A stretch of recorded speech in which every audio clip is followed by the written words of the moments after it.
Laura Smith et David Hallyday seront-ils de la partie? Plusieurs années désormais après la mort de Johnny Hallyday, un nouveau concert hommage sera organisé en son honneur le 14 septembre prochain à Bercy. Rebaptisée Accor Hotel Arena, cette célèbre salle de concert parisienne a accueilli pas moins de 101 fois le chanteur, qui est ainsi l'artiste masculin qui s'est produit le plus de fois sur cette scène depuis 34 ans.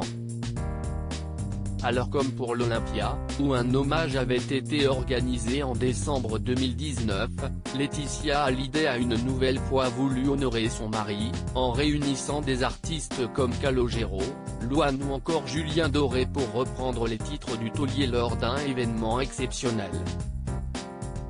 Un événement qui s'annonce mémorable, et qui suivra l'inauguration de l'esplanade de Bercy qui portera dès lors le nom de Johnny Hallyday, et où sera érigée une sculpture représentant une Harley-Davidson bleue sur un pic en forme de guitare électrique, comme l'avait décrite Bernard Montiel. Une inauguration faite par Anne Hidalgo en présence de Laetitia Hallyday, mais aussi de Laura Smith et David Hallyday? Selon Le Parisien, si l'horaire n'a encore été fixé pour l'événement, les invitations aux enfants aînés du chanteur elles, ont déjà été envoyées. Sans que l'on sache pour le moment s'ils se joindront à la veuve de leur père, avec qui ils ont enterré la hache de guerre l'été dernier après 2 ans de bataille judiciaire pour l'héritage de l'artiste. Laura Smith a-t-elle vraiment enterré la hache de guerre avec Laetitia?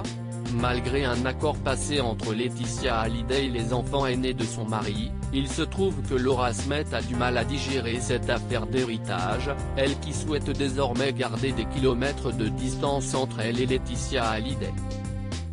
Obligée d'acheter l'album posthume de son père sans avoir pu l'écouter au préalable avant sa sortie, il se trouve que la comédienne a la rancœur tenace, elle qui en mai dernier a envoyé une pique à peine masquée à la veuve de son père, dans un commentaire sur Instagram qu'elle a ensuite supprimé. Reste à savoir si elle mettra sa rancœur de côté pour honorer publiquement le chanteur.